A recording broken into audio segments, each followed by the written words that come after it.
Good morning, and thank you for being here despite the weather conditions that are not ideal.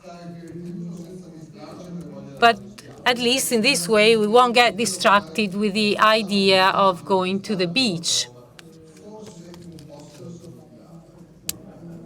Maybe the idea of having a beach towel was not really the best idea.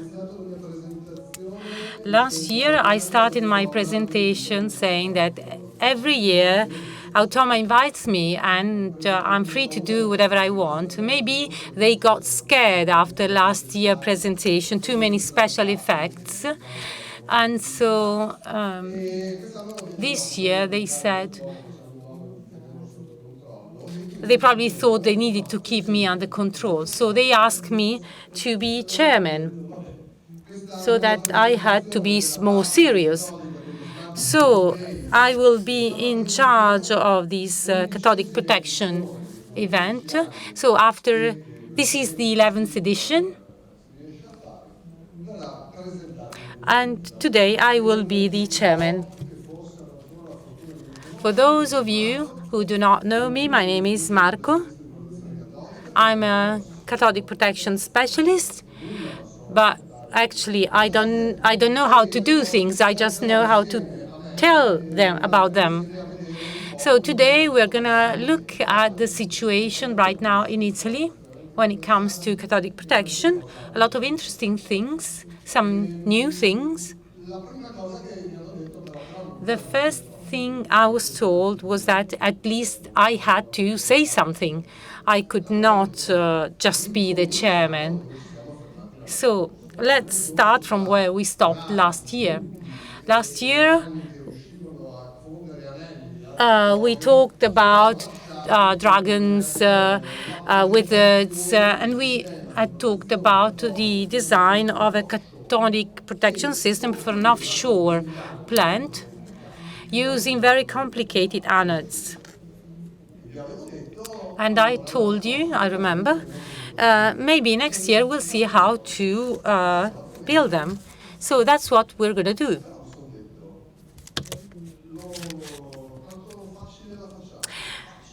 And then I started wondering, is it going to be difficult to create an anode? Because you just take some stuff, you heat it up. I don't know how to draw things. But today, we have something new available. The title of my presentation is, if it were easy, everybody would do it. Because, again, if creating anodes were that simple, everybody would do it. We're talking about bracelet anodes with the technical specifications that are practically impossible. And some of you may know what I'm talking about. So that's a problem, because if they ask for an anode that needs to be made in a certain way, but you cannot create it because of technical impossibilities, things get complex.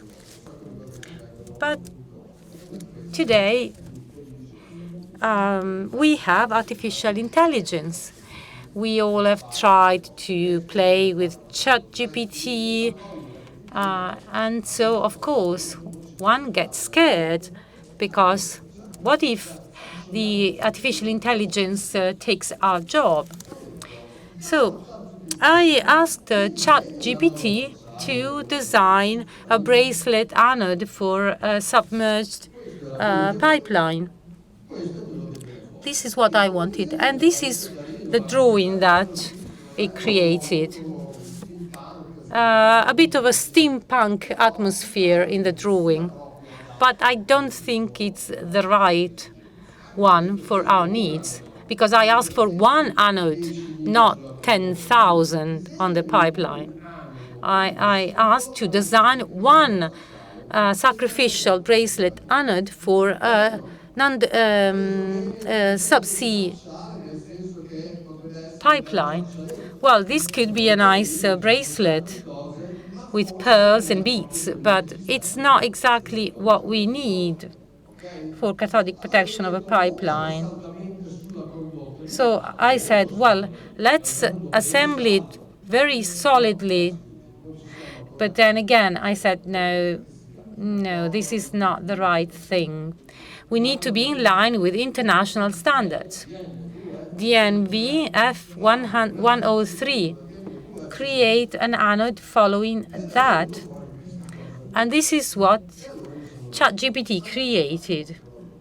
And so I said, well, our jobs are safe for now. For a few years still, we'll have to create anodes the old way, the traditional way. But in order to do that, maybe I'm good at talking, but when we have to actually build the anode, I need to contact someone else. So I'd like to ask Vito Genco by GCP Foundry to tell us how bracelet anodes are built. Good morning. My name is Vito. I work for GCP Foundry. I've been creating sacrificial bracelet anodes for 23 years. And it's not so easy to create them. It may seem very easy, but it's not. You just put the alloy into the mold and you create the anode. But it's not the case. There are several problems that you need to solve for each individual order. It may seem weird, but this is the situation. As Marco was saying, nowadays technical specifications are very strict. So ranges and tolerances are very limited. NACE maybe accepts a crack of 20 centimeters. But then the customer says, I want it maximum 5. But if someone decided that 20 is the maximum, there's a reason. So, of course, everybody tries to avoid cracks, but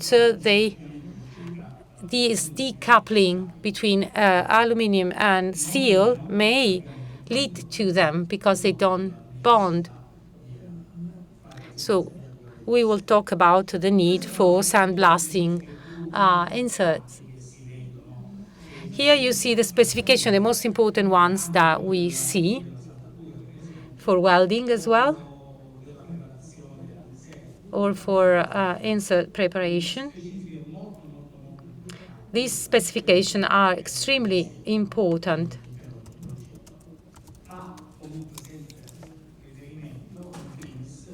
The first reference point, of course, is always the client technical specification. Going back to what Marco was saying, that is the design of bracelet anodes.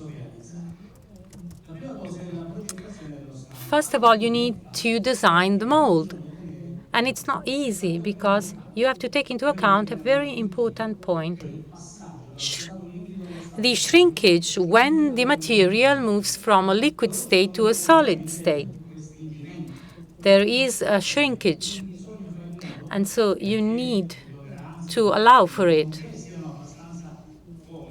Because even though your tolerance level when it comes to length of the bracelet is a good one, 3%, for a maximum of 25 millimeters. Well, we should also add that there are no standard anodes. Every time there is a project, 32 inches maybe, each single project will have a different length, a different thickness, a different shape, a different connection to the pipeline. So for each project, you need to create a mold. And that is specific for that project and may change during the project because the mold, after a while, will start to have problems. So this is the first stage. And as cathodic protection engineers, we don't see that. They have to build a mold that allows me to pour the material inside to obtain the anode that I need. So the mold is always designed considering this shrinkage. So it's a little bit longer, a little bit wider, so that when the material from the liquid state goes into the solid state, it will satisfy the customer's requirements. So it's already a project that we create. And then we use plasma cutting machines. And as Marco was saying, the longer the anodes, the more you have to consider dilation. And so certain modifications. So you need to decide how many curves, how many saddle you need to include in the mold to avoid exceeding the 3 millimeters tolerance level. Of course, the anode is not alone. It is built around something. You know the mechanical characteristics of metals. You know that zinc and aluminum are not so solid. So we need to give them a structure, and we use inserts for it. An insert will be the skeleton of our sacrificial anode, and we will connect it electrically to the pipeline to allow current circulation to close the circuit. But in order to create inserts, we have minimum conditions to supply. And then they have to build them.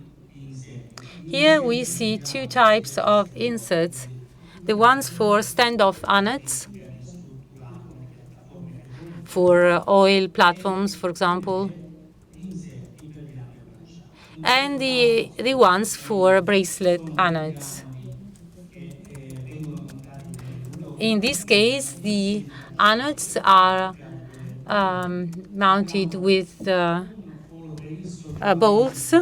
Then we have a hole for lifting the anode, because we know that after 25 kilos, they can no longer be lifted by people. So we need lifting devices.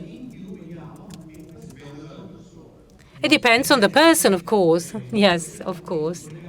So here we see the electrical connection that is through this bar that is called continuity bar that needs to be welded through a pad to guarantee conduciveness, electrical conduciveness. So through this bar, we ensure conductivity. This could be done also through cables, but that depends on the type of anode. Sometimes, with some anodes, heavy ones, we use the cable to guarantee conductivity. And then it is coated with polyurethane. And the anode, once it is mounted on the pipeline, needs to respect the start-off conditions of the line. The pipe needs to go through the sting and different instruments that also have an impact on the anode. If the anode has a concrete coating, there is no specific impact. But if there isn't, the anode is impacted. And so the anode must be very strongly fixed on the pipeline. This can be done by welding the inserts or through bolts, or we can use this continuity bar that is welded to another element welded to the pipe. This way I have mechanical stability. Yes, as a matter of fact, one of the tests that is often required by customers is a test in which we mount the anode on a real pipe. If we need to bolt it, we offer the torsion moment. And using a dynamometer, we measure the force required to have it slide. We communicate this to the customer so that we know when we start off the system, the anode will move or not. Let's now move on to sandblasting. This is a very important element. It is measured. There are values and tolerance levels. We know that aluminum and steel don't go along very well. So the insert must be as clean as possible and have some wrinkles so that the aluminum will involve the insert completely. Then we measure conductivity with a different test, where we measure electrical resistance between the body of the anode, aluminum, and the insert. And if there's a cable, we measure at the end of the cable. This is a project datum. So we need to be sure that the anode will offer resistance that is lower than the one we detected when the project was made. Cathodic protection is done by sacrificing the anode material. If we lose electrical continuity between the anode and the insert, as the insert is electrically connected to the pipe, all the part of the anode that is no longer in contact, electric contact with the insert, is lost. It's like it wasn't there. So an anode of 50 kilos, if there's no good contact with the insert, it's like it's not there. Generally, we use, when we have a project, we guarantee 80% of the anode mass. And if this doesn't happen, it's like we reduce the lifespan of the anode and of the cathodic protection. Here you see this is a gas oven, 3 tons. And here you see the ingots, the aluminum ingots, pure aluminum with purity of 99.85%. The most important thing is metals like iron that cannot be more than 0.09%. And for certain alloys, in-depth ones, the deep water ones, is 0.006%. Other bad metals are copper, for example, lead, that needs to be beyond a certain threshold. And then we also put zinc and indium, which is used as an activator because aluminum tends to passivate. Indium creates this kind of oxide, and that's where water will impact. When I was a child and I played at the chemist expert, we would use different powders, we would calculate concentrations. Bear in mind that we use forklifts in this case. And then we throw a couple of buckets of indium. So the final concentration that we use for the casting of our anodes will have to be extremely precise. And then we'll look at some figures. Here you see an alloy, a zinc alloy. There are different types of alloy, but there's one that includes all of them. This is the typical zinc one, and this is the aluminum typical one. In this case, this is the one for deep water pipelines. And you see the tolerance level is very limited. For zinc is 475 to 575. Iron less than 0.06. Indium is 0.016, 0.020.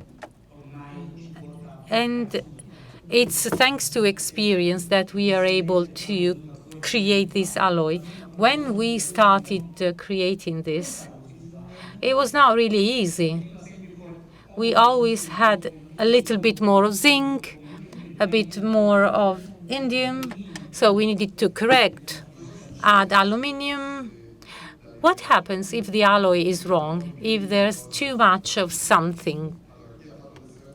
Those who studied with me know that the cathodic protection system with the galvanic anode, well, the only force is the difference in potential between anode and metal. If I change even slightly the concentrations, there may be an impact on the potential of my alloy.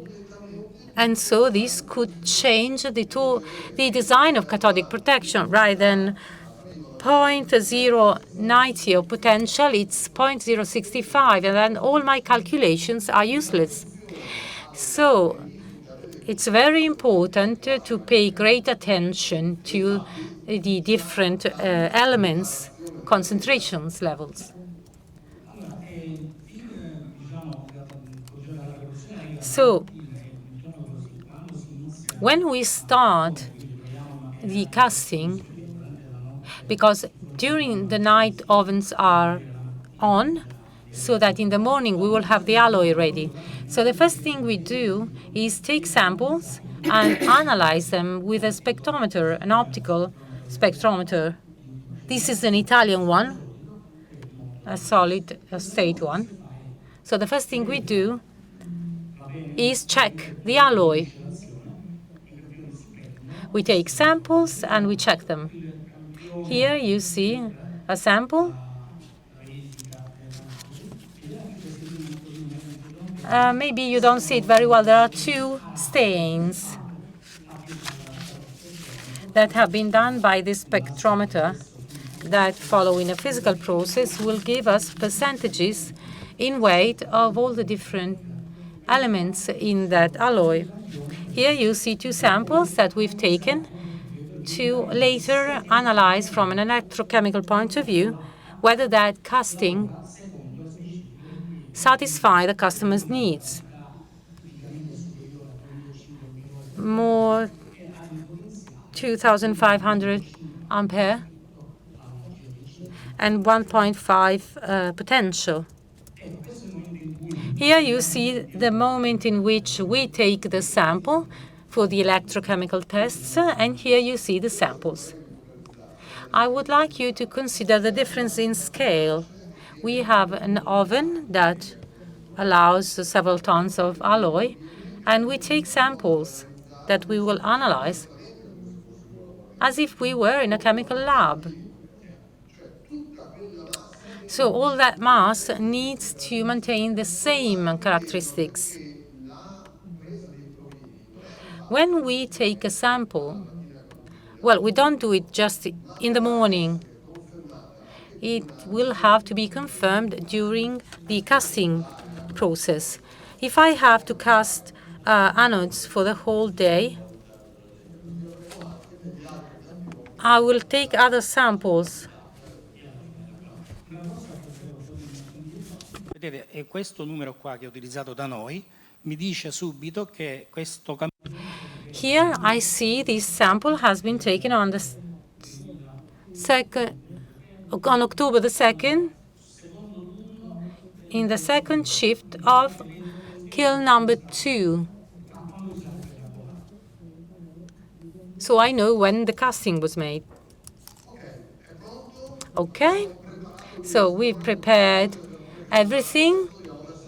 Now we need to pour it, but it's not so easy. No, when we start production, so the alloy is okay, so we can fill the mold. The first thing to do is preheat the mold. for several reasons. First of all, safety, because you can create condensation inside, and that may lead to an explosion, because moving from the liquid to the gaseous state, it will create an explosion. So the first thing, with all precautions, is to preheat the mold. Each company has its own methods. Once you've heated the mold and you've checked the temperature of the mold, then you need to check the temperature.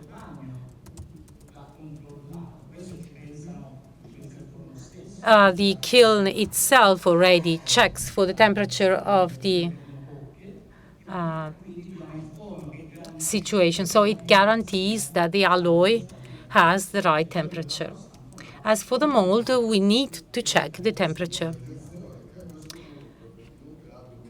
And anyone who knows about metals knows that cooling speed, the way a metal cools down, guarantees its mechanical characteristics. And so techniques becomes an art here, because each company has a different approach.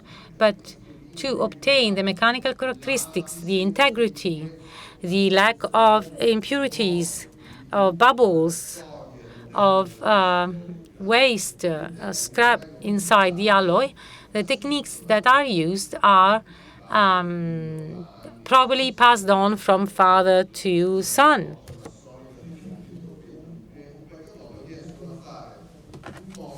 And in this way, the mass of the anode is devoid of defects, and during the casting and during a cool-off stage. Yeah, cooling should be gradual.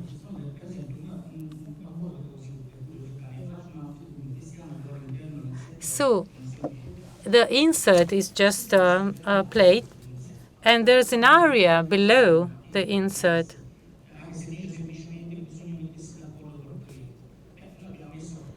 It's important that we agree with the customer to avoid. Oh, I apologize. So as Marco was saying, there are secrets that are passed on to avoid certain problems with the anodes.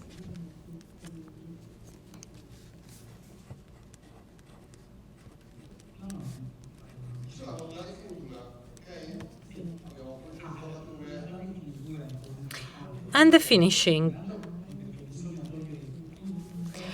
Finishing is very important because we need to avoid all things that may cause harm, because when you cast a piece, there may be some small problems. And so you may cut yourself even when you're wearing gloves. So all flashes need to be eliminated for safety reasons for us and for those who will install the anode. So we have the anode, we have done the finishing, we have removed the flashes, and then someone thinks about painting it on one side. So you see this anode is a bracelet anode. The inside of the anode has been finished and painted with epoxy paint to avoid the effect of an ice lolly on the beach. We are here in Senigallia. There's a lovely beach. And you know that sometimes there are vendors who sell lollies, ice lollies. Imagine the situation of someone who's eating an ice lolly, but licking it only on one side. So if you eat only one side of the lolly, ice lolly, what happens to the other side? It falls on the sand. So we lose half of the ice lolly. That's the reason why we paint the inside of the anode, that is, the part where we have the lower distance from the inset. We want the anode to be sacrificed only on the side that is exposed to the sea. Otherwise, we risk losing anode mass that detaches from the inset. So we coat that part of the anode, we check the thickness, the integrity. So there are several procedures that have to be carried out. And apart from thickness, 200 microns. So we need to be over 200 microns in thickness. There's also an adhesion test to check that the paint actually sticks to the aluminum. So we clean the inside, we remove any imperfections for this reason. Once we've cleaned the anode, we've written everything that the customer wants, a serial number or other things that the customer wants. And then we need to do some tests. There are several controls and tests to be done according to international standards and customer specifications. So we know which test we need to do to guarantee mechanical integrity, electrochemical property, and the efficiency of our anode. So we create an inspection test planning, which is generally called ITP in Italy. This is one of the key documents for us. The first one is the drawing, the design. We need to have it approved to start production. And then this document, the inspection test planning, the ITP, because that document lists all the tests that have to be done. Then, of course, there are other important documents, but these two are the key ones. Okay, let's start with the tests to see whether the anode works according to our needs. In this case, we've taken the sample, we place it in the spectrometer, and we obtain the percentage weight of the different metals in the sample. The most important ones are iron, indium, and zinc. And then we have other metals that, like lead, copper, etc., that need to be beyond a certain threshold. Below a certain threshold. We also carry out electrochemical tests in our lab. So we take the samples, we prepare them specifically for the test, and then we use current, maybe the DNV test that lasts 3 days, or the NACE one lasts 14 days. The shell test is a bit different from these ones that are galvanostatic tests. So once we've done all of this, what we want to obtain is a value over 2,500 ampere per hour per kilogram for aluminium, 780 for zinc, 1,230 for magnesium. But we also measure potential with reference to an 𝐴𝐺 in seawater kind of electrode. We need to obtain a lower that is lower than these values. These are values that all specifications include, but sometimes customers invent specifications. And apart from this, there are also other tests that are still being done, the long-term tests. Maybe a customer wants a test that lasts a year to check the real performance of the alloy. The long-term test is a test that each foundry needs to have because it allows you to show the customer that your foundry is using methods that allow the alloy after 1 year to keep having the right characteristics. Here you see, this is the test, minus 1,101, so it's a good value. Inside we have seawater, but sometimes customers ask for synthetic water, something that's water's been created in the lab. Sometimes they need an environment that is as similar as possible to the place where the pipe will be located. Here we see the samples before the test and then the samples after the test. You see the corrosion and the initial weight has changed, and we can see the consumption that has occurred. This is another very important test, the destructive test. Why is it so important? Well, this test needs to guarantee at minimum 80% of the anode mass. This means that if this insert stopped here, it is painted, it's flash mounted, there's a lollipop, ice lollipop effect. So everything that's above this line gets lost. It's the so-called utilization factor. Depends on the correct positioning of the insert inside the anode mass. If the insert is too high, the anode will consume and will expose the insert to seawater. And in this case, there will be electrochemical microcouples between the anode metal and the insert metal. So there will be localized corrosion of the anode near the insert, and so pieces will detach and we will lose them.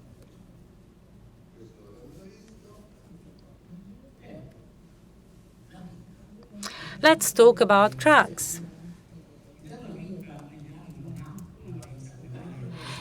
In anodes, a crack doesn't have the same level of importance that it has on a metal structure, steel structure.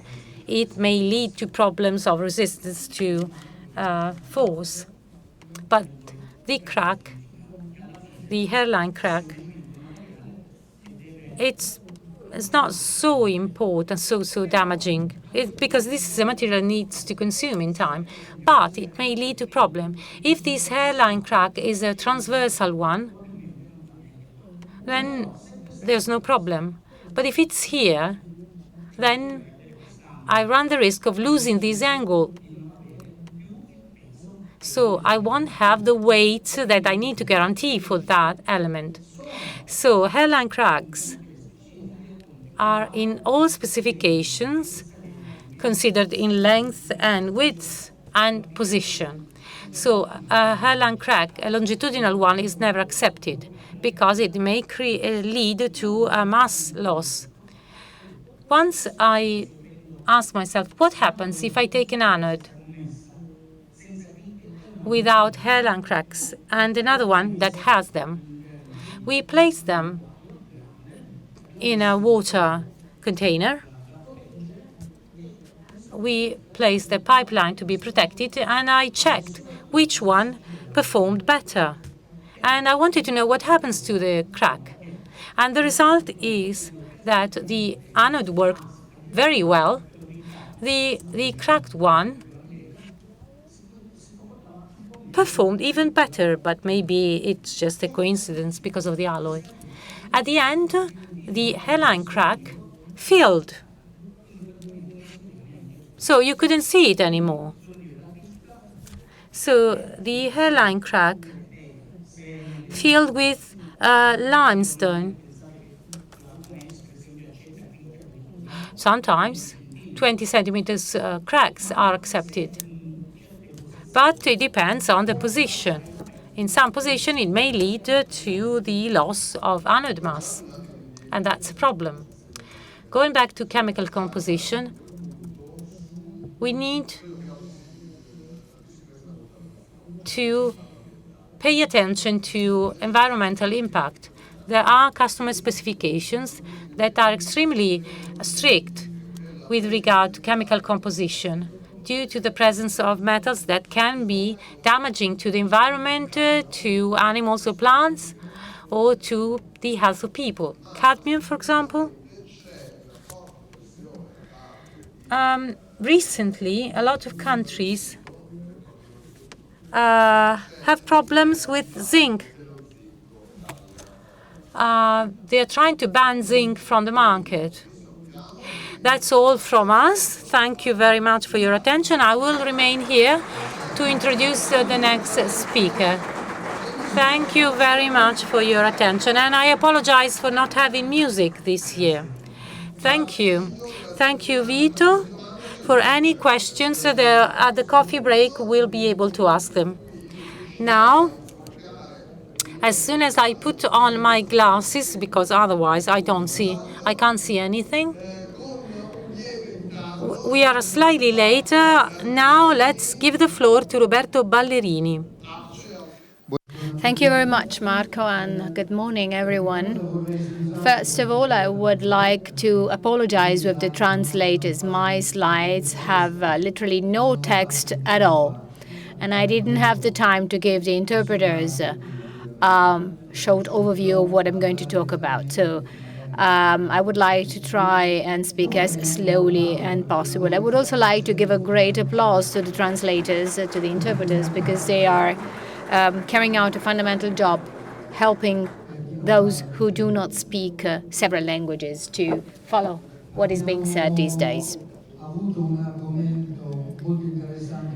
We've addressed a very interesting topic. I think we should need something lighter to kind of lighten up the situation. But I'm going to talk about standards and norms, and this is not at all an easy task.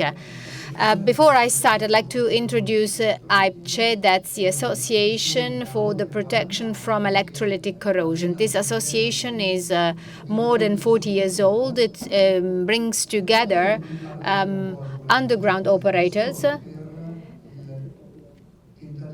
in an attempt to bring together skills so that these operators do not harm each other mutually.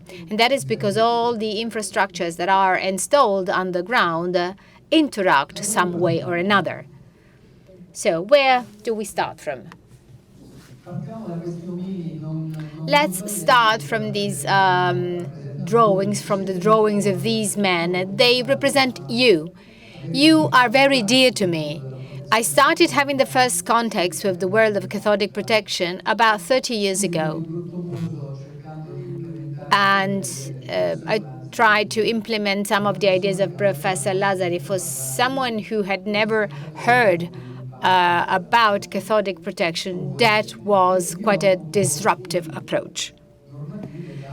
I've been dealing with norms and standards for about 15 years, maybe more than that, first at a national level and then as a national expert in international gremiums. So I've been dealing with cathodic protection for 30 years. 15 years is the time that I've spent dealing with norms. And like Marco, I know very little about this.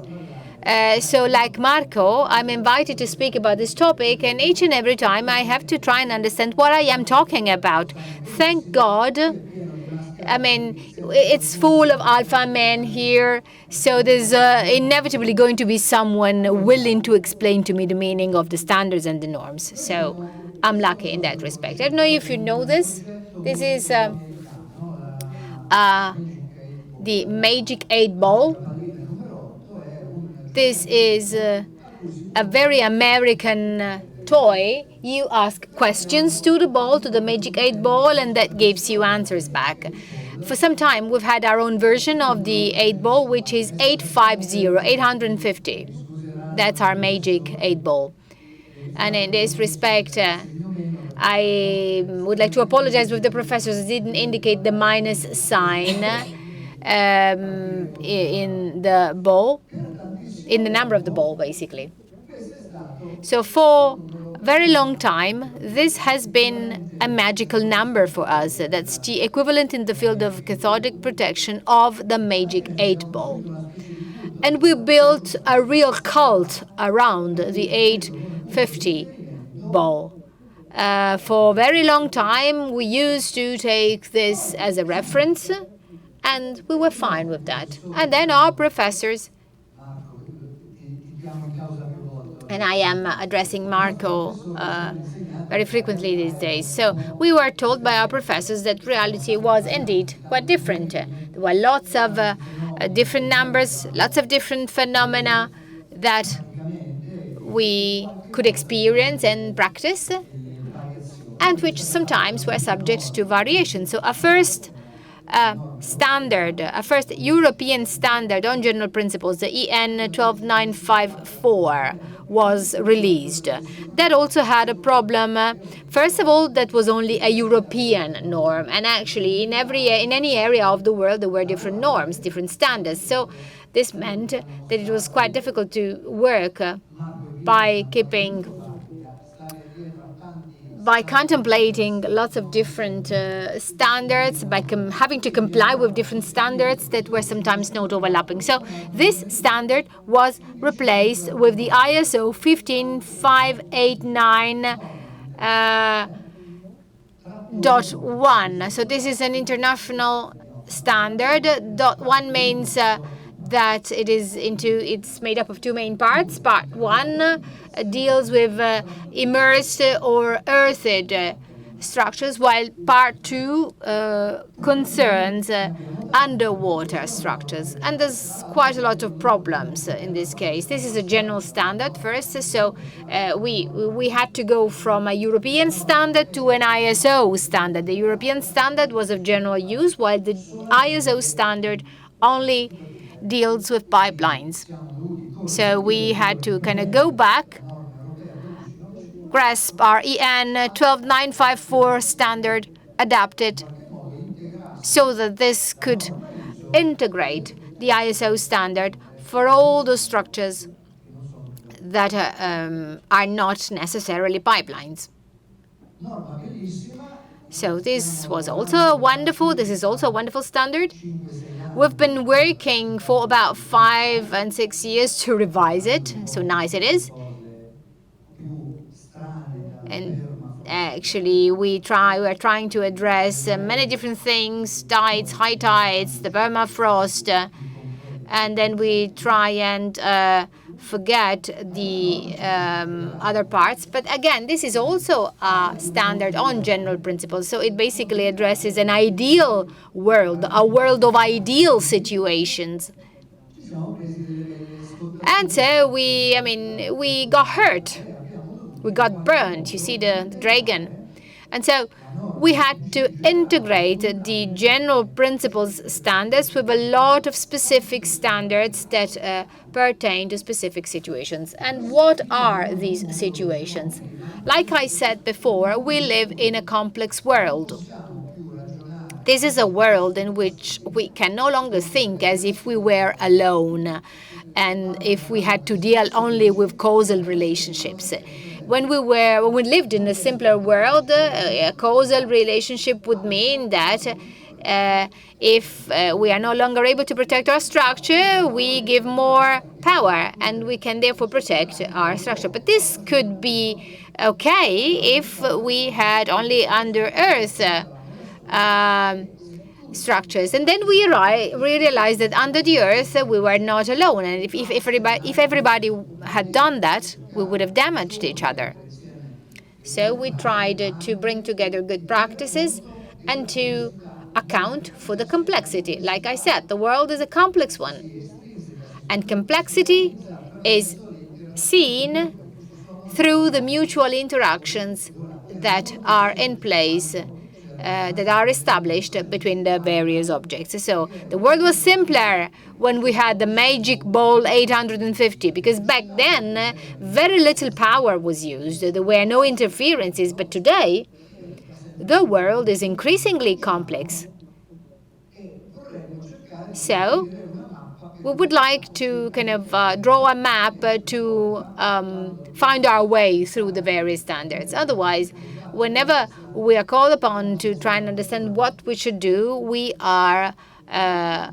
feel lost and have no compass. Our starting point might be the standard ISO 15257. That's the standard that concerns the certification of personnel and their skills when it comes to cathodic protection. So that's the standard that tells us what we should be able to do in order to kind of declare ourselves experts in the field of cathodic protection. So this is a standard that lists all the activities and the skills necessary in this field. So it serves as a compass guiding us through the various standards that exist out there. So in the world of earthed structures, the starting standard is 15589 that gives the basic principles and that provides only for the simplest cases, the ideal world standard. Unfortunately, we have the railways. So one of the very first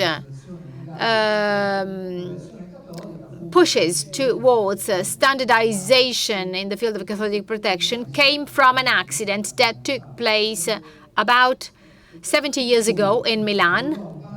Back then, a building collapsed, 13 people died, and that building had been built above a gas pipeline in an area in which you had several railway lines. So there was an interference of the railway lines that caused for the creation of a hole in the pipelines. There was a gas bubble that exploded, and because of this explosion, the building partially collapsed.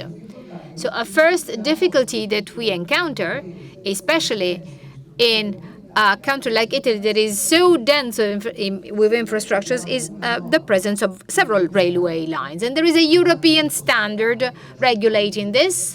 This is EN 50162. And this standard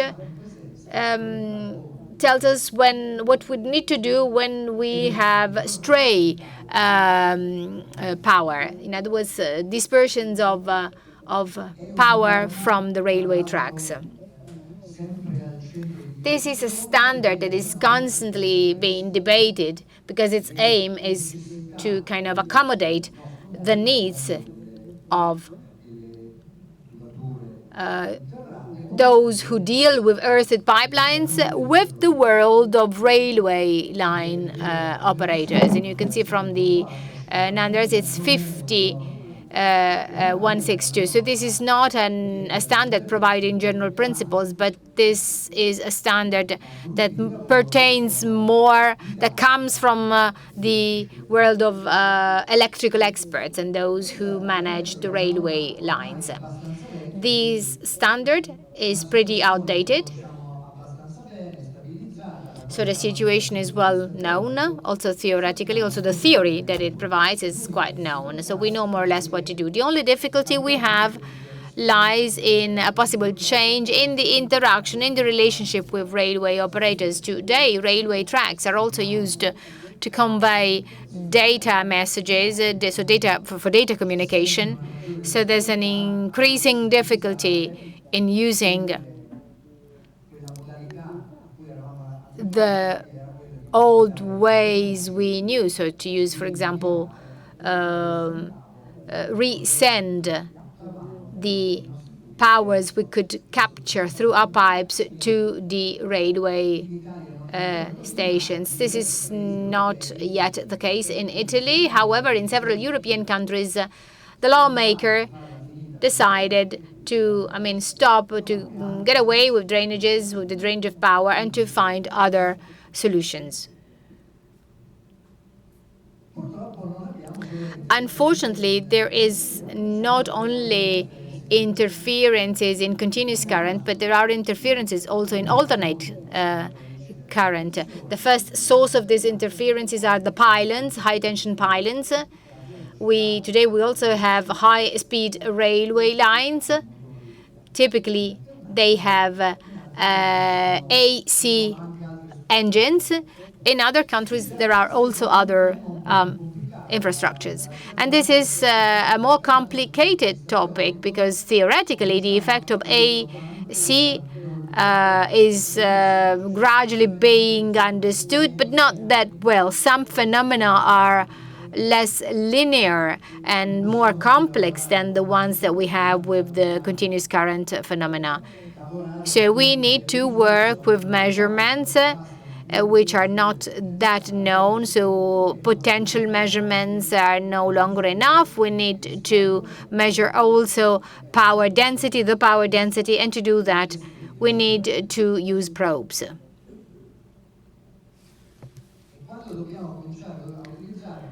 And when we need to use probes,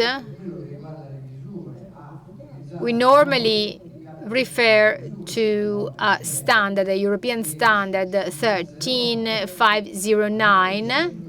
But that standard, that European standard, can never be used today because there are very close interferences, and with the new types of coatings, there are smaller, lower currents.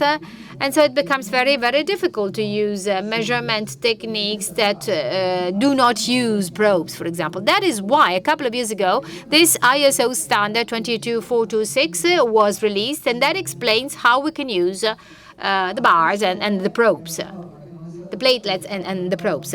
This standard was not translated, has not been translated yet.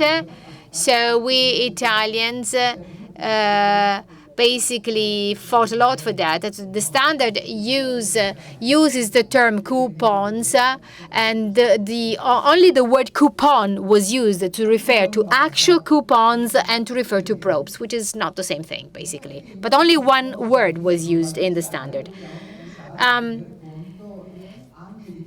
In a globalized world, we also have to take into account phenomena that might not be present in Italy. There are, for example, phenomena due to ocean tides. There are interferences due to fluctuations of the electromagnetic field, the telluric currents. We hardly experience them. However, given the new climate change and the new climate phenomena, we might sooner or later experience this phenomena as well. This phenomena takes place more seldom, but we've also happened to deal with these kind of tides of photovoltaic fields on the ground. They have their leakage tides, and this standard therefore expanded the variety of possible sources of interference that we might deal with. This standard is very recent, but it was not the last one. Because now we're dealing with another type of problem, which is both electrodes or earthed cables that convey high-tension continuous current. This is a very new topic. The standard has not yet been released. We've been working on it for about 1 year. And it addresses a topic that we're not accustomed to, because these types of problems are not that present in Europe. So while other countries which are capable of making decisions in a more authoritative way, and they chose just one way to do that, we're more liberal and we have a variety of options. So there's a whole series of possible combinations of monopolar lines, bipolar lines, or, for example, aerial cables, earth cables, and so on and so forth. So there's a whole series of situations, but we've not experienced them yet in Italy. We might in the future. So, for example, there are some electrodes in bipolar electrodes in continuous current, which normally use two poles. In case of a fault, they might go to a monopolar mode, and if this is the case, they might use the ground for their return path. We are normally used to think of this type of anomalies with high tension current in alternate current. So there is a strong discharge of current towards the ground that gets away in a couple of seconds. In this case, these may go along for months because the system continues emitting energy. So there may be currents of thousands of amperes that are present in the ground until these currents are brought back to the bipolar mode. This just gives you an example of this increasing complexity and of the fact that we can no longer think in simple terms as we used to do before. So we are there smiling, but we're sitting on a bomb, basically. So we are in a situation in which we are convinced and sure of ourselves.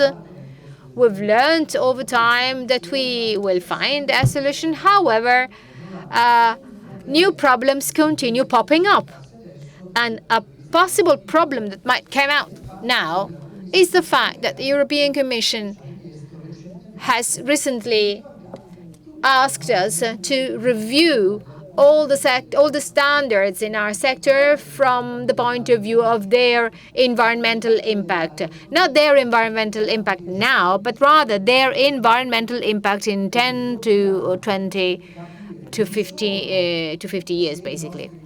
So we need to understand if our cathodic protection systems have a positive or negative impact on the environment. But at the same time, we also need to understand if what we do today will be okay and can still be applied in, let's say, 25 years when these situations, like the one that we are experiencing here in Senigallia, of extreme weather conditions, will presumably be even more frequent.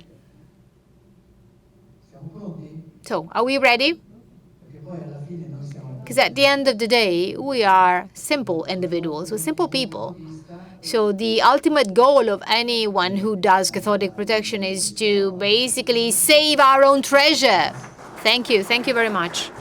Grazie Roberto. Thank you very much, Roberto. I would like to thank Roberto Ballerini. That's one of the reasons why we do not need artificial intelligence. When we are aware of the fact that there's Roberto out there, from the point of standards, we're well covered, so we know where to look for something. So thank you again very much for your kind presentation. Later on, there will be a session, there will be a Q&A session, so questions can be asked not only during the coffee break. So I would like to ask our next speaker. We have a very well-known Ivano Magnifico. He's going to talk about the smart management of cathodic protection with impressed currents. I also see other names here in the title of the slide, so I assume that there will be some people providing their experience. Thank you. It's very nice to see so many people here today, considering how difficult it was.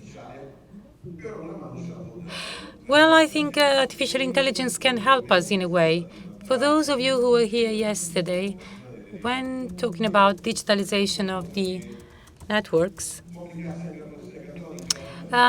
we talked about cathodic protection. We celebrated 200 years since the beginning of cathodic protection, so it is something that is well known with techniques and processes that are well established. But I think we can improve a little bit things.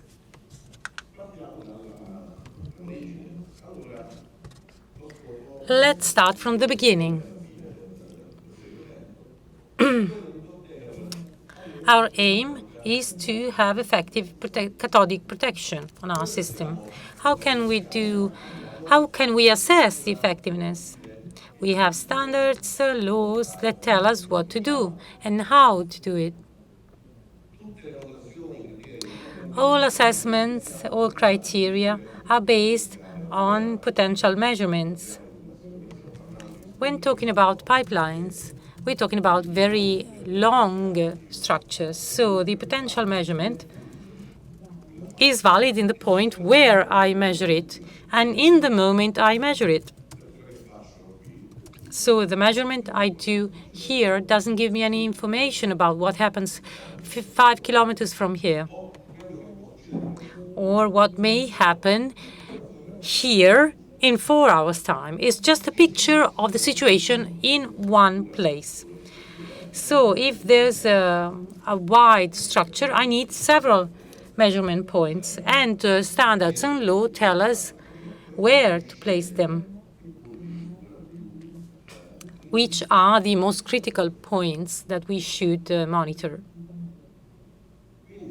So an effective cathodic protection on a big structure requires a good potential in all measurement points. What kind of measurements do we do? The on potential is the simplest one, but we know that standards also refer to IR free potential, so the real potential of the structure. So the on potential is the IR free potential plus the voltage drops caused by currents in the area I'm measuring.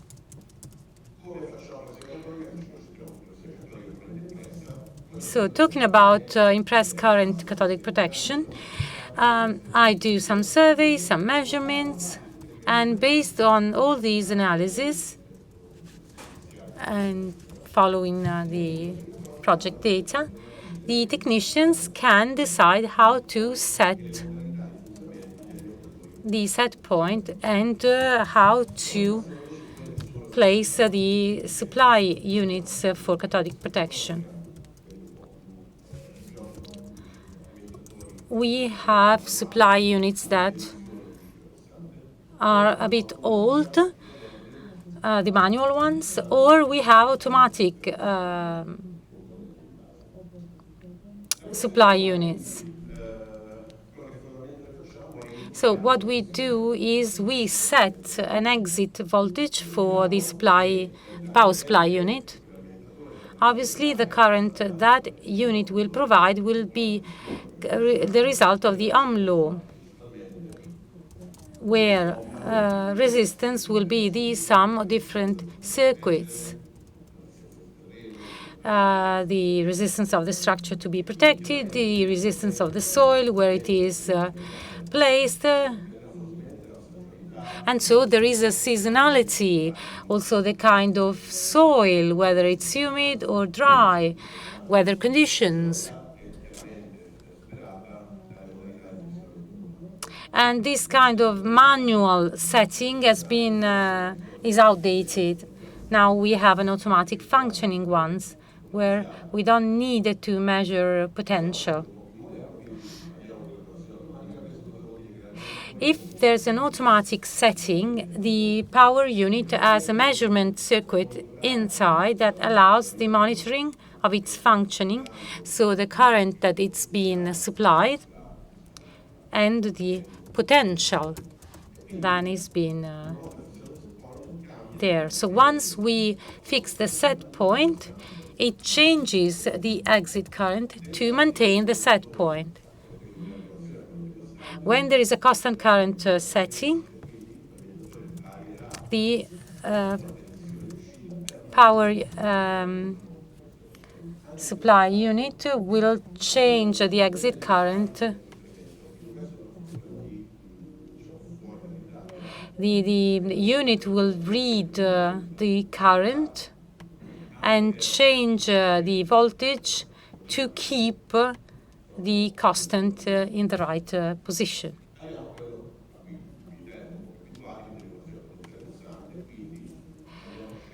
If we talk about constant potential setting, we select it with or without our base current. I can choose to have a minimum current supplied by the power unit. In this case, you need to measure the potential in order to be able to set it. So everything is well known.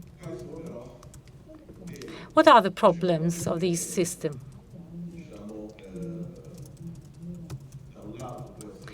There are things that can be improved, and there are things that we need to take into account.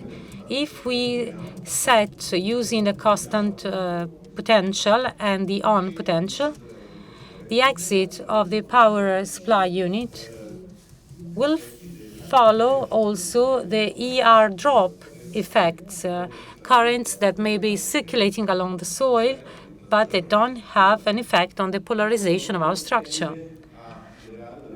This may lead to an excessive reaction in the power supply unit that may change its current more frequently. And very often I will give more current than what is necessary. And the risk is overproduction, especially locally around the power supply unit. And an increase of interference towards nearby systems and a higher consumption of power. And if we consider the environmental impact of cathodic protection, this is a point that we need to take into account.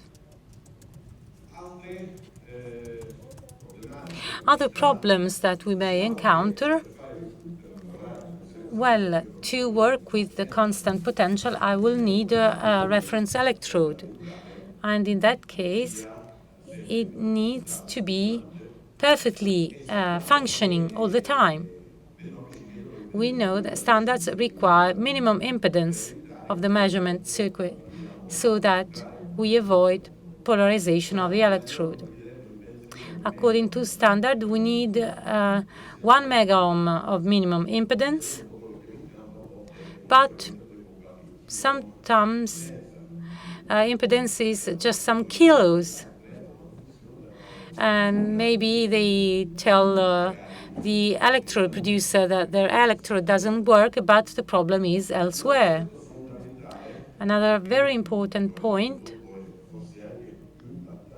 that has probably a higher impact is stability of the setup throughout the range of the power supply unit.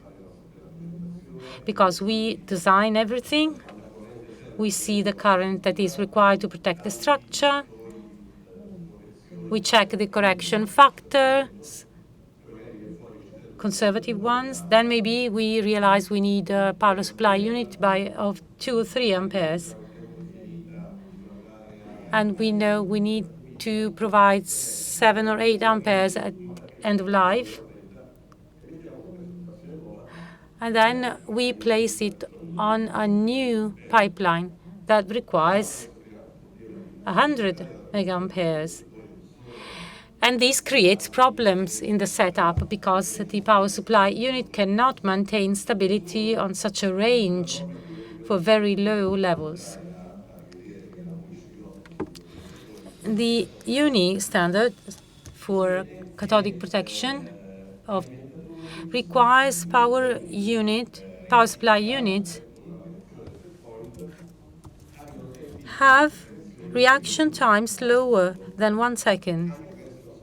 And this is an element that in present power supply units is not always respected. So it's important to have a very stable setup. We're going to talk about it later on as well. What else? Well, I may need to add other functionalities. Remote monitoring, for example. I will need to add a device for it. Maybe using our new communication possibilities, I want to be able to operate remotely. Or maybe I need to carry out surveys, on-off ones. And I need to add a cyclical switch or a GPS. All these problems have emerged in different occasions, on different occasions. And so we decided to offer a possible solution for these problems. One of the first functions that could be really helpful so that the power supply unit changes its exit current only in case of a real change in the polarization of the structure is to add a potential-based setup that is IR free constant. So the power unit can manage the connection, the entry connection of a coupon, and the rapid measurement allows us to update the value several times a second. So 8 times per second with a frequency of 50 Hz. And this could be a reference to change the functioning of the power unit rather than using potential. In this case, we have an example of a setup. This is a power supply unit. We have the on potential, the off on coupon potential. It's working at -1 volt in the off potential. Here, the off potential is -1.2. Here, the corresponding is -1.5. Here is another example. This is the off potential measured on coupon. The one below is the on potential. All of this is an area with limited interference. But you hear all of this could have caused a reaction on the power supply unit to maintain the constant potential. But I don't need that because I need to maintain the real polarization constant. Let's see the effect of the regulation. In this case, we changed the off potential in consecutive moments to see up to which point we can go to maintain the protection system using the minimum current that we need. Here we have an off potential locally, -0.9 volts, then 87, 86. The effects on the on potential are not always in line with our expectations. This is something that we will comment later on.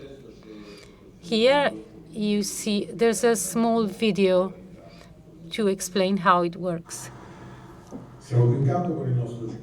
The interpreter apologizes, but we can't hear what the video is saying, so there's no possibility to translate it. Il nostro alimentatore è configurato per mantenere un potenziale nella misura di instant off sul coupon di -1 volt su una corrente minima di 3 ampere, e questo è quello che stiamo misurando.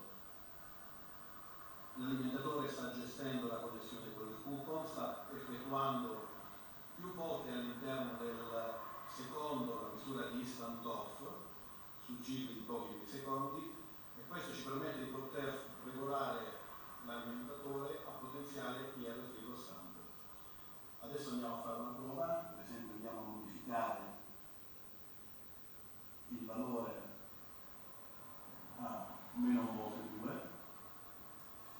inviamo il comando all'alimentatore, siamo collegati tramite il server in cloud,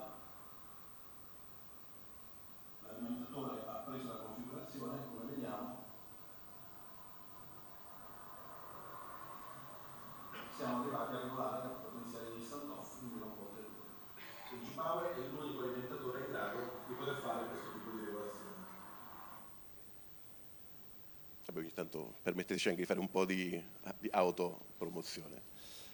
Bene.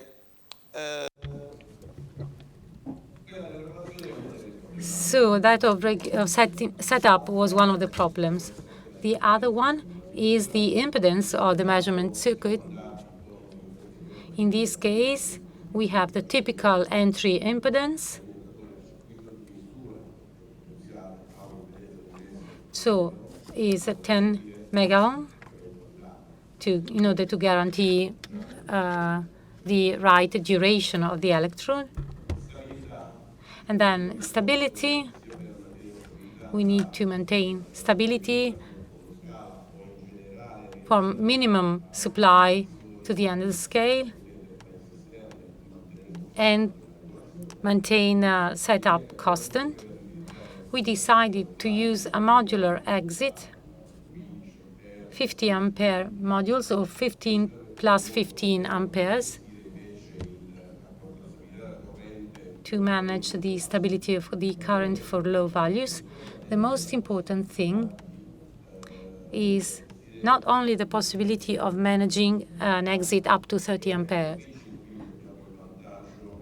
We have an advantage of more efficient transformation from alternating current to continuous ones.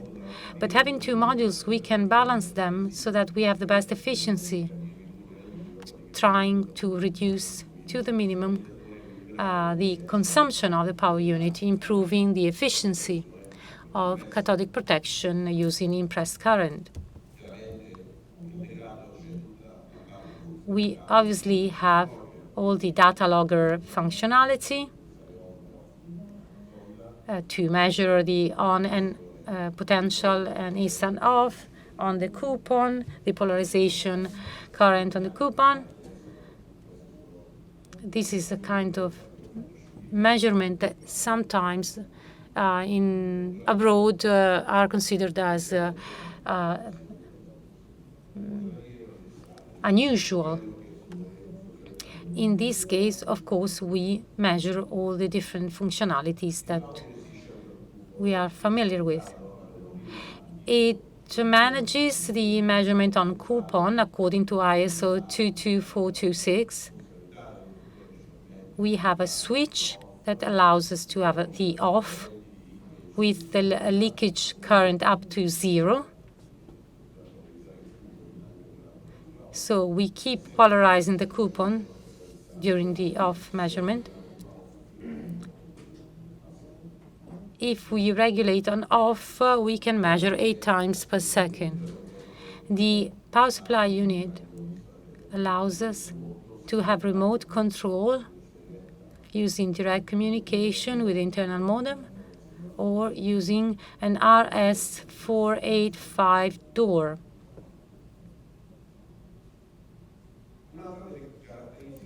Another characteristics of the supply unit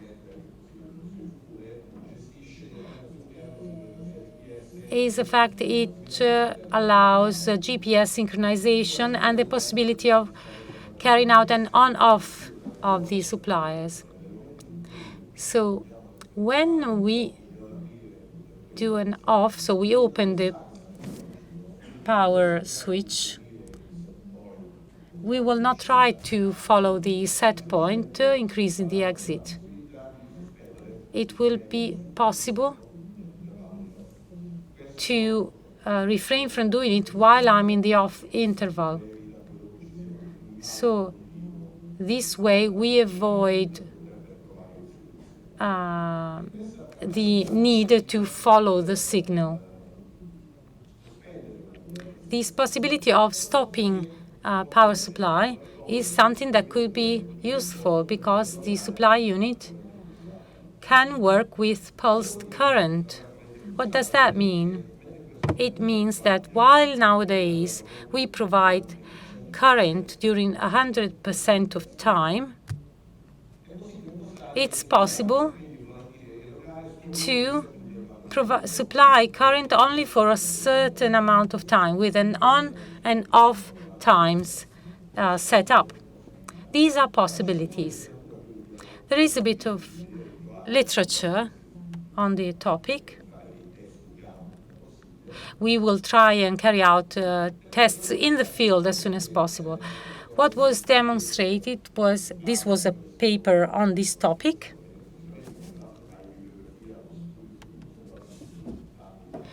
Well, in the bibliography, there is a study on anodic peaks by the Polytechnic University. It's a study that was done in an area without interference, very wide range, with one power supply and 3 measurement points. In this test, we demonstrated that while in gray you have the potential obtained on these 3 measurement points with a standard supply 100% of time, a pulsed kind of supply with a 73% cycle seems, by this study, to provide higher uniformity of current distribution. Even in the farthest points, we can do this using less current, and this makes sense if we consider this system as a system with reactive components. So the on and off thing can have consequences, but it's something that we need to study in the field to check when this happens, only when there is no interference, or maybe also when there is interference.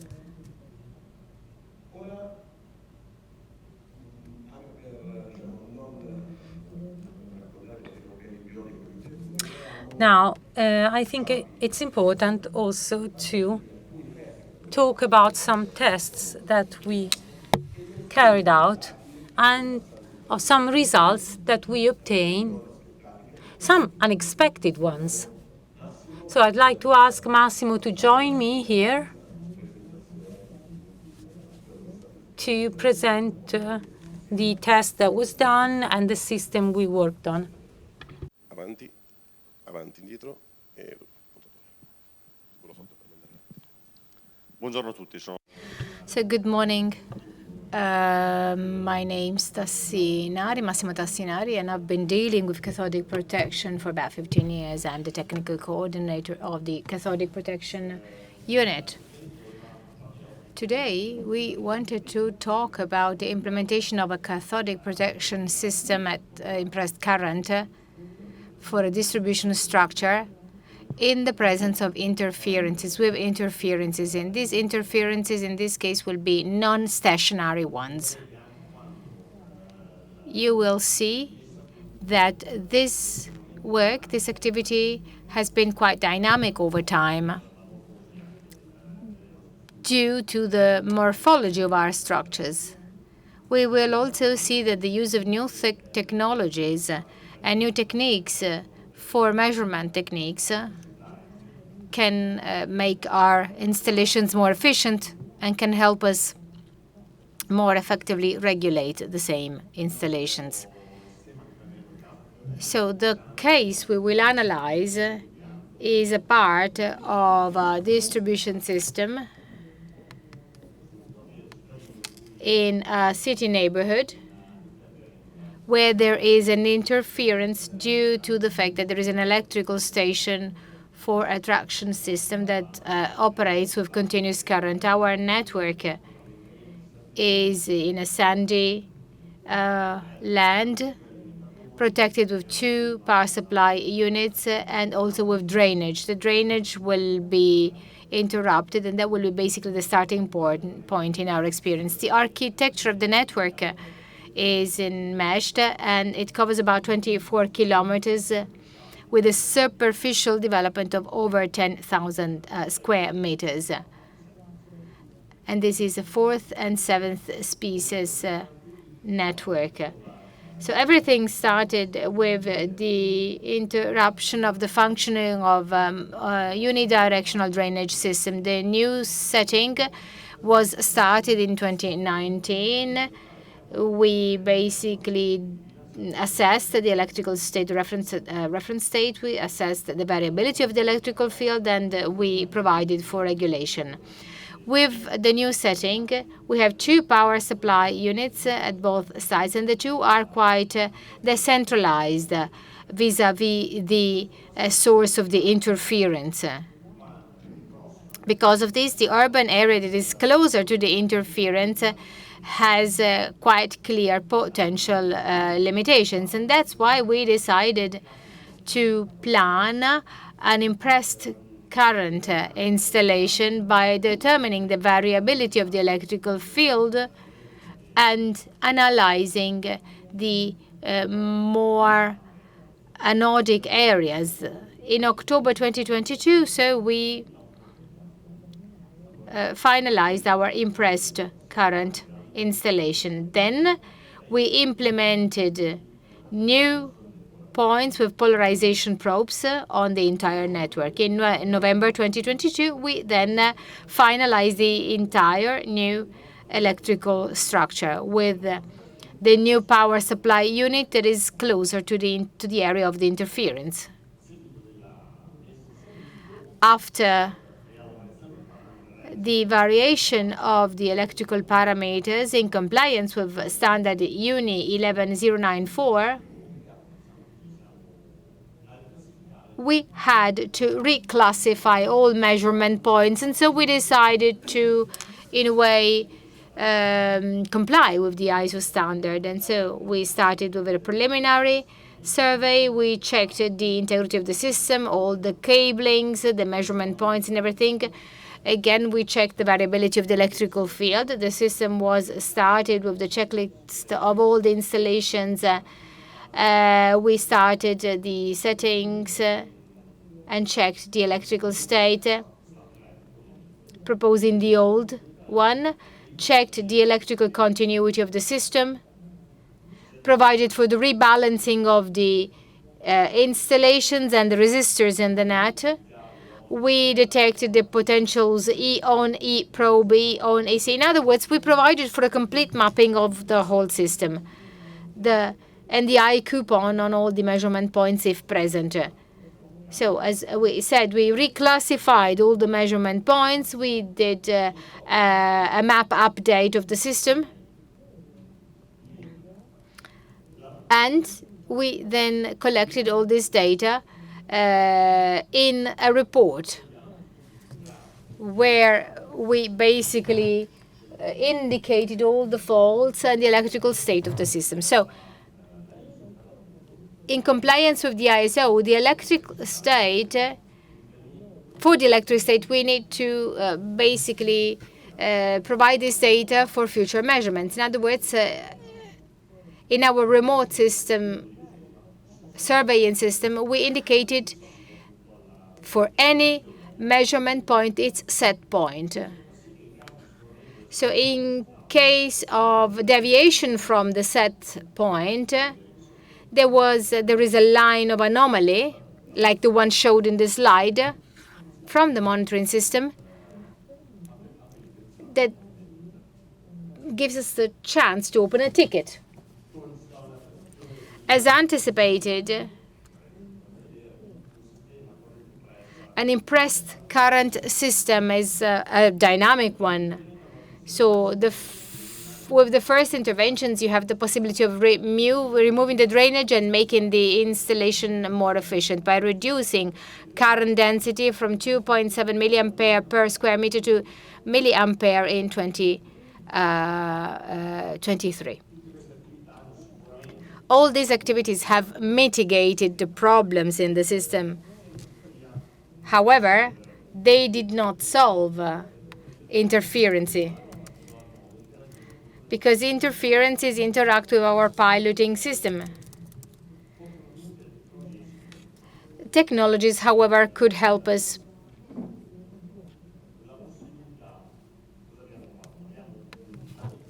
So we adopted the technique of the detection of the E-off potential. So the possibility of the new power supply given by Automa, and this gave us the chance to directly regulate the power supply unit on a E off value, so deprived of the IR component. So this way, the regulator can be less sensitive to the fluctuations in potentials. This is something that can be seen from the mean deviation, and you will see that when the two power supply units were in variable current, you see that there was a fluctuation. So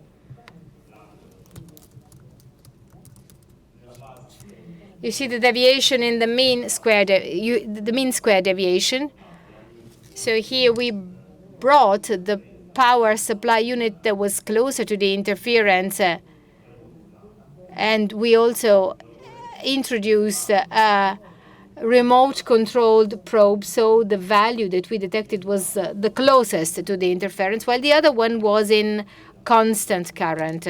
Here we had some spikes due to maintenance activities. And then this is the last setup. You see that there is a flattening of the mean square deviation. That's the one when the power supply unit was brought to an E of local value. So we halved the mean square deviation of the current. There's another aspect that was less evident but very interesting. This is something that can be noticed also in the most characteristic system. So the mean square deviation of the DDP 𝐸 probe becomes flatter, and that was also halved during the piloting phase through the local E off of our power supply unit, and this helped us reduce the potential of the E probe of the same. So my presentation was very technical and very quick. I hope it was of interest for you. If you have any questions, I'm available to take them.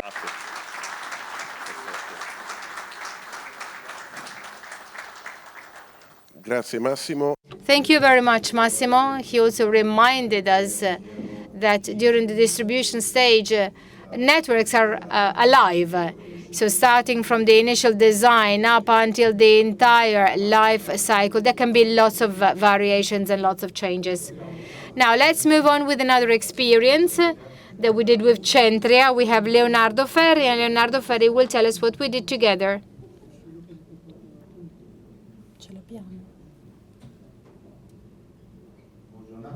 So good morning everyone. My name is Leonardo Ferri and I deal with cathodic protection. I've been dealing with cathodic protection for about 20 years.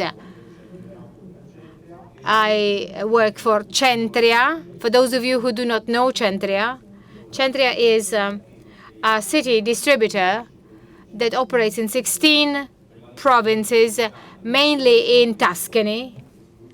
But we are also present in Apulia, in the Umbria region. And then we also have collaborations with other companies in the area of Grosseto in Tuscany. We cover about 6,000 kilometers of gas pipelines, medium and low pressure, and over 400,000 customers. Centria has always wondered whether it is possible to provide a contribution to decarbonization, to contribute to decarbonization. This is a hot topic at the moment, so cathodic protection wonders whether it can contribute to this goal as well. Our service is an energy-intensive one, unfortunately. But we have tried to see if we can contribute to this goal in a way or another. So we are trying to strive for efficiency and for the evolution of our work. Technology can be of help in this case. And that is why I would like to give you a couple of examples of what we have done on two main impressed current cathodic protection installations. They are installations for the distribution of gas in an urban area. They were not chosen ad hoc. They were close to one of our offices, and so it was easy for our operators to do the verifications, to do the tests in the field. So the first one is a system in the province of Pistoia, 13 kilometers pipelines, about 50% mid pressure, and 50% low pressure. The installation had just one cathodic protection power supply unit with constant potential with basis current.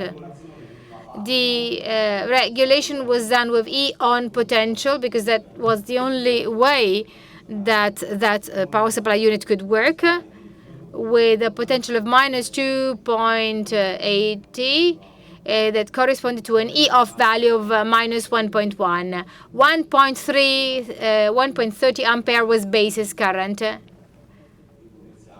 And that had to be guaranteed also with a potential lower than requested. The supplied current varied very well because there were a lot of interferences, and it was between 7 and 12 amperes with an average value of about 10.5 amperes. The number of kilometers covered is quite widespread, so we basically started from flatlands, reaching at the end of the area some hilly areas. In the other image, you see the points of measurements, the characteristic ones and the ones controlled in remote. And the power supply unit is in the area that you see in the bottom part of the slide. So remote control data are shown here before the replacement of the power supply unit. And you can see here that the current has values between 7 and 12 amperes with an average value of about 10.5 amperes.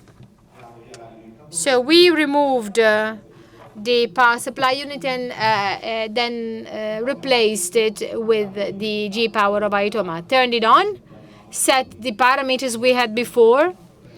So constant potential adjustment with a value of E-on of minus 2.8, and then we kind of checked the situation.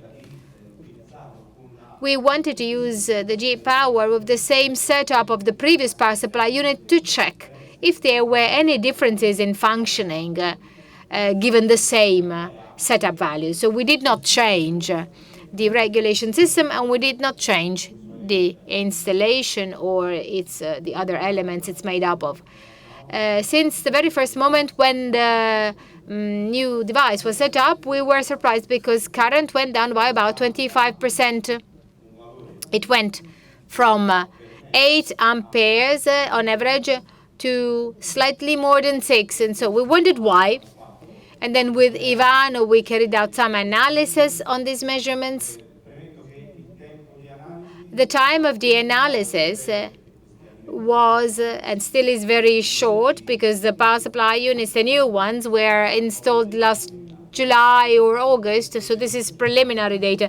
But the initial checks are reasons for hope for us. They give us hope that we have at least that we are going the right way.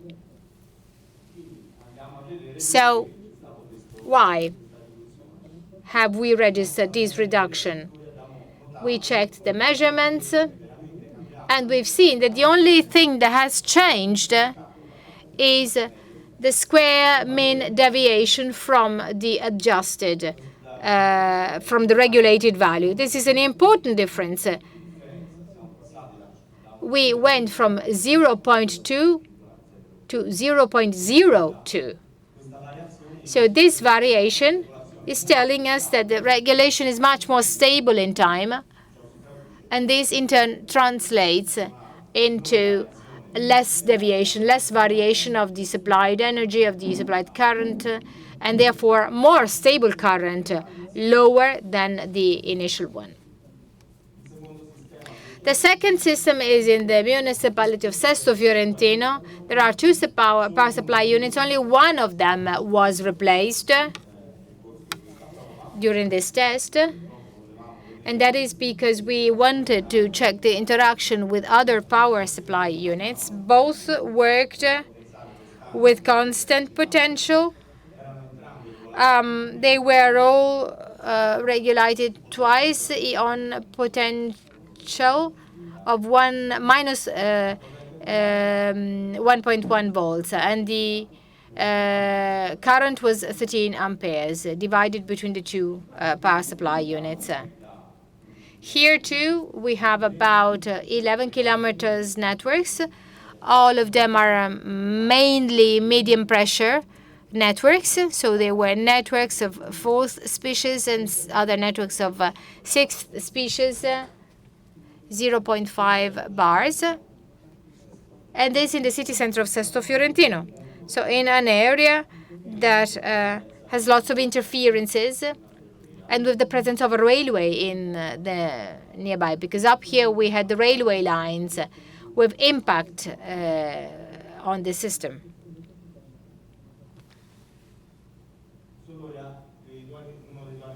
Only one of the two power supply units was replaced, like I said, but this was said so that regulation could work on the E-off potential. We carried out a number of tests, and then we decided that we wanted to regulate the E-off potential no more on the minus 1.1 set on the previous supply units, but on a minus 0.95. The second power supply unit was then turned off because it was a surplus one. It was in excess, so one supply unit was enough to protect the entire structure. The two power supply units split the current. After the replacement, one supply unit does not work, and the other one provides about half of the current that was previously given by both. And so here too, the reduction in current was particularly important. It was about 50%. And it was partly due to the stability in regulation of the power supply unit and partly due to the reduction of the E-off potential. So having a local E-off potential gives us an advantage. The reduction in this case was about 50% of the current. So for a company like ours that has an environmental certification, reaching these results is very important. This is a good achievement. So, and then one last thing, ease of installation. Easy installation. The product by Automa has a data logger, a built-in data logger, so with all the corresponding features. So basically, simply go there, connect the cables, and that's easily done. Before, there was lots of work to connect all the cables and all the devices. So in turn, this translates into more efficiency for the company. So what conclusions can we draw? We have a product that has a better regulation and better stability. This is due to the fact that its electronic components are new, and that the product has recently been released, so its potential still has to be explored. Then it gives the possibility of regulating on the local E-off potential, and it's very easy to install. So I'm done with that. Thank you very much. And the floor back to Ivano. Thank you very much, Leonardo. Maybe during the Q&A sessions we might talk about this. The regulation of the stabilization has a very important impact on the meters. So far, I've talked about regulation with impressed current, but we are always focusing on regulation in the point where we have our cathodic protection supply unit. But cathodic protection has to be given not only to the power supply unit, but to the entire system. So when we've seen all the activities that can be done to define the functioning set points of the supply units, then what analysis are carried out in the measurements. When we then calibrate the set points, what we need to do is to make sure that protection is extended to the whole system. And it's not that easy at regular intervals to go in the field and change the set points. So unless there are big changes in the conditions, normally calibration is done and then it is kept for several years until and there are reasons or circumstances, changes of circumstances that induce us to change the set points. This is a conservative stance, so the risk is that during the year the set points sometimes supply a quantity of current that is not necessary for the protection of the system. So what we are proposing, what we have patented, is a management system for cathodic protection, which is a smart one. So where we no longer have a static set point that was manually set. So we no longer have this. We carry out an initial analysis of the system, but once the set point is set, we work only locally. So we go from this situation to a situation in which the set point is dynamic. The power supply unit does not only work to maintain the value constant, but we choose the most critical points inside the cathodic protection system and set the supply unit so that that point is kept with the set point that we want. How can this be done? Let's start from a very small system that can be easily analyzed, and here we have just one cathodic protection power supply unit and a measurement system. Clearly, we will need to have a supply unit with remote control, because it's important, of course, to change the set point from remote. And there it will be necessary to have a remote measurement point that will have to be selected by the experts, by the technicians, the most critical point, so the most positive point inside the system. And then we will have to have a monitoring system and a power supply source, for example, a mini solar panel, enabling us to communicate more frequently in a more continuous way. And of course, there has to be the management of this smart CP algorithm that can be through cloud, or it can be managed even locally between the two devices. So for our remote point, we set the set point. We define the set point. We define the value of the reference potential that we want to keep constant, that we want the power supply unit to keep constant. That can be an on potential if there's no coupon, or the remote monitoring control is not capable of carrying out the instant of measurement. In this second case, you can have more effective. And then it's important to define also a dead bandwidth, so a tolerance interval, so that if the value is inside that interval, still that is considered stable, a stable value, and so no modifications are done. How does this work? For the time being, we are working with scheduled tests, scheduled modifications.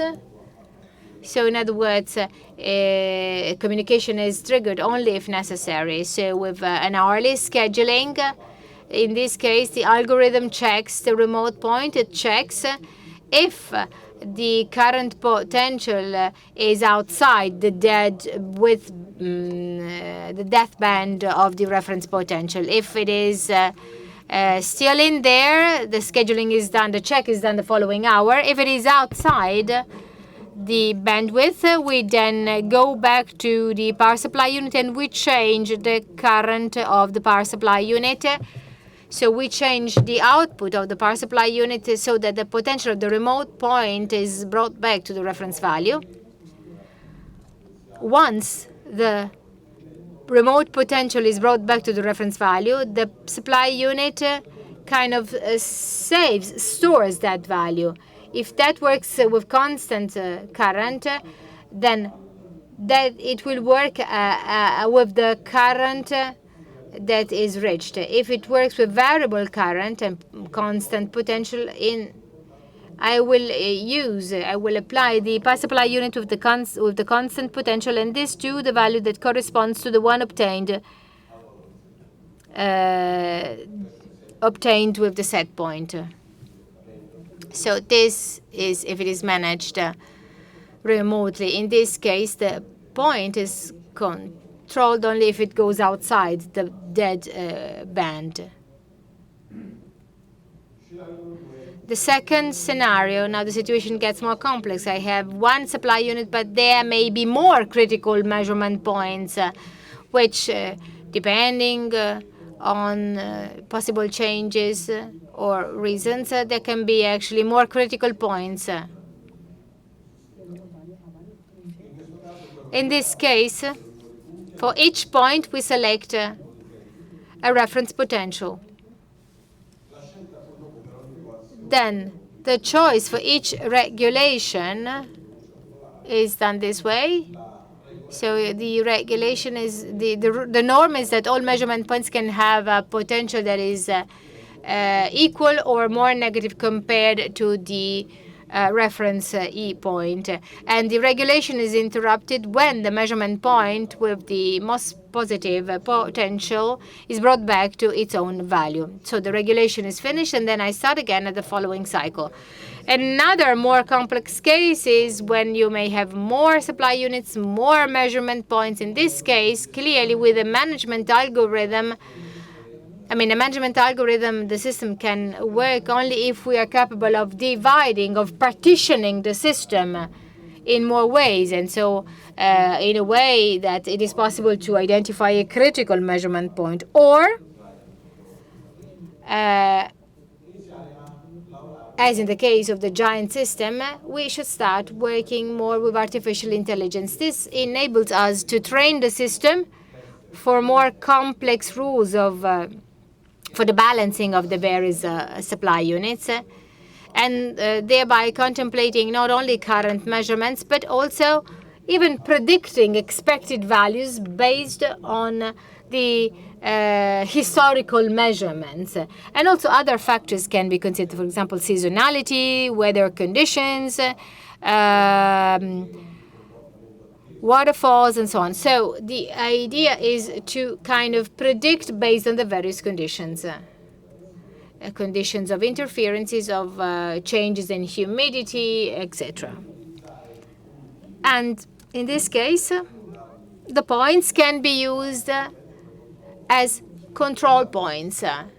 So until the prediction maintains the system as protected inside the reference values, I can continue with predictive regulation. But when something goes out of the thresholds, I can signal the supply unit that intervenes to bring everything back under protection. And this system will then be trained time after time the more it is used. Now, let me give you a couple of results. We did a couple of tests. So tests with the regulation referred to the remote point. In this case, we have a continuous interference on the part of the railways, remote control and local regulation with constant potential, critical measurement point with just one device with a solar box, and the probe for IR-free measurements. The test is still going on now. So far, what we understood, what we saw is that the current coming out of the power supply unit went from 6 to 3.1, minus 48%. thereby maintaining both the critical measurement point and the other measurement points in the system are protected. So this was maintained. The protection of the critical measurement points and of the other measurement points were maintained.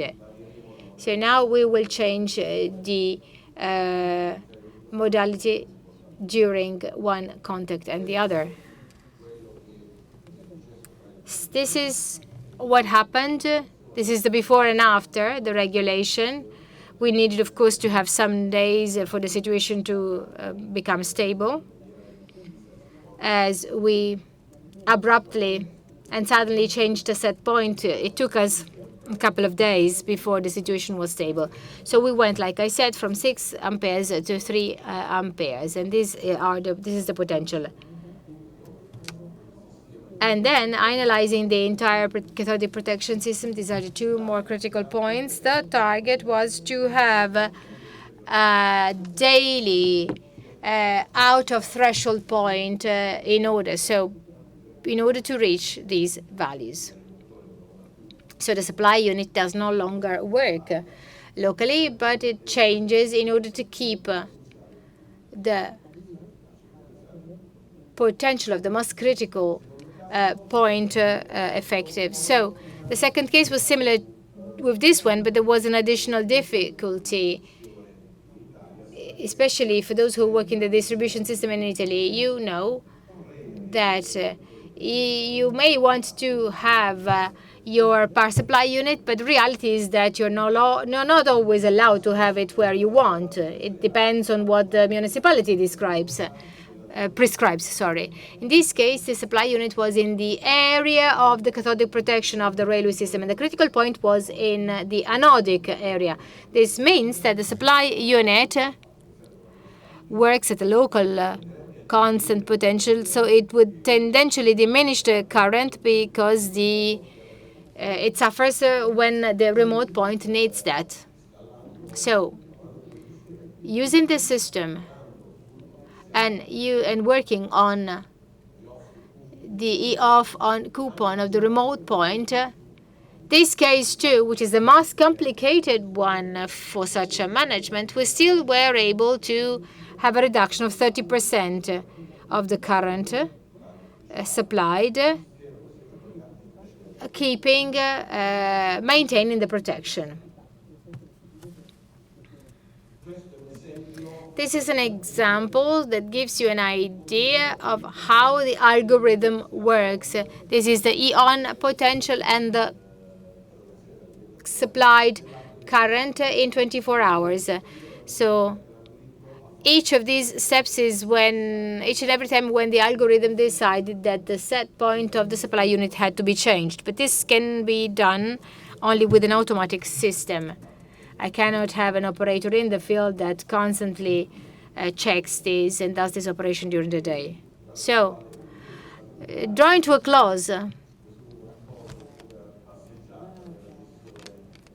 in this description of cathodic protection, we have seen that a smart management can help us improve the efficacy and the efficiency thanks to advanced technologies and smart optimization techniques, which can help us give more impetus to the traditional schemes that we use to manage cathodic protection with structures that are capable of dynamically adapting themselves to the structural requirements. We've seen that distribution networks are alive, and therefore they can change depending on environmental conditions and depending on the presence of external interferences. Data collection and analysis helps us optimize the current supplied by the supply units, always providing effective cathodic protection. That's the must. At the same time, you can also reduce the energy consumption. So in other words, they can provide for good management, in an attempt to reach decarbonization. Then the application of artificial intelligence to cathodic protection opens up a whole new scenario and paves the way for a more proactive approach to maintenance, thereby helping detect potential problems before they take place or before they get worse. and before they may generate more significant results. With the optimization of currency, you can reduce all possible conditions of overprotection, and therefore you can even improve the duration of disperses by through an optimized regulation. The first tests are giving us very important results, so this is a reason for hope, and it's also a reason that induces us to check that the smart management of cathodic protection can help us improve what we do and pave the way to new processes and infrastructures that are more sustainable and resilient for the future. Having said this, thank you very much for your kind attention. Ringraziamo Ivano. Thank you very much to Ivano, and thanks to your co-speakers who've also provided us with an answer to the first question raised. So let's do some kind of recap. Roberto showed how being very simple technicians is no longer enough in a world that rapidly changes, in which the challenges posed by the presence of several utilities and their infrastructures underground no longer allow us to ignore the presence of the others. There are 2 or 3 things I'd like to highlight. First, the answer that industry and technology give us by giving us tools to be able to meet these challenges. These tools, however, cannot be used alone. They can be used only through the commitment and the engagement of people who can, in a way, do the job. I very much liked the contribution that showed that after a significant variation in the system, tests were made again. So tests were carried out again, and not only that, there was even a test report. In other words, this clearly shows the spirit of the standard. The test report is the basis for future managements and measurements. You need to know where you have to start from, otherwise you won't be able to know how you can reach the second point. The other important thing that we need to bear in mind from an ethical point of view is the following. From another presentation, we saw that we can reduce the costs and the consumption of energy of our systems by having them work well and better. I mean, we don't have overprotection. For us, this is not a big problem. For us, that's not a big problem. It's not a structural problem on steel. But if we work with duplex and super duplex, having values of overprotection might bring about cracks, might lead to cracks, to explosions, destruction of the structure. With our carbon steel, we are quite confident that this won't happen. But this is not only a matter of, saving costs or recovering energy.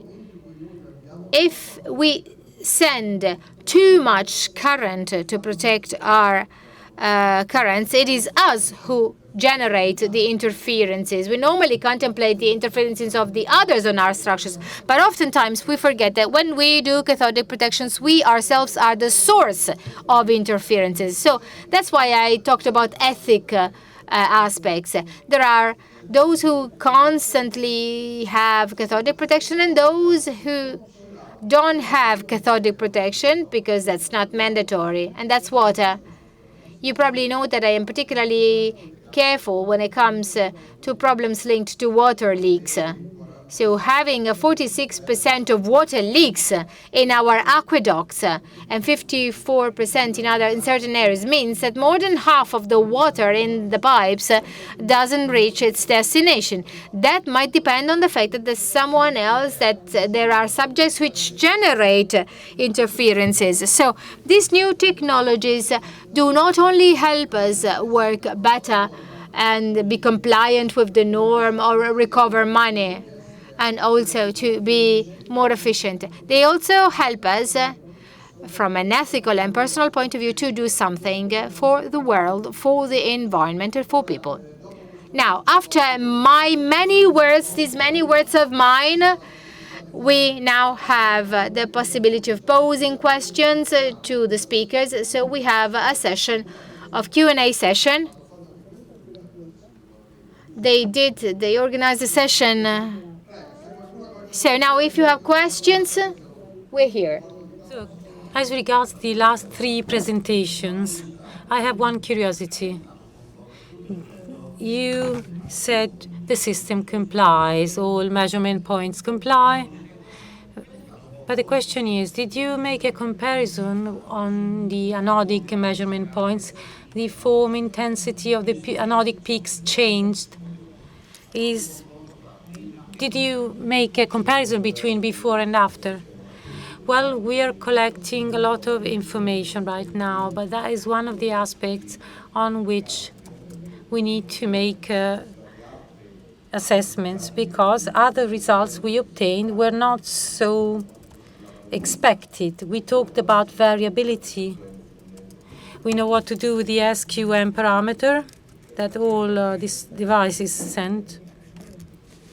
The results have to be confirmed, of course, but the stability of the setup, the ability of maintaining the polarization of the structure in a constant way, so a polarization by concentration, a uniform concentration, with less ups and downs due to current variations, seem to have a very good effect on the current that I need to use to maintain that potential for the structure. That doesn't mean that if I go to even more positive, the most positive potential value, this will be better. If I increase the positivity of the off potential, there may be a current in going against in the other way. Maybe we were reducing the polarization. This is an hypothesis. By reducing polarization, working only by activation, it's like having a power unit that changes constantly its current following the current itself. So I consume more current than I would if I had a continuous potential. These are all very interesting elements that we need to further explore.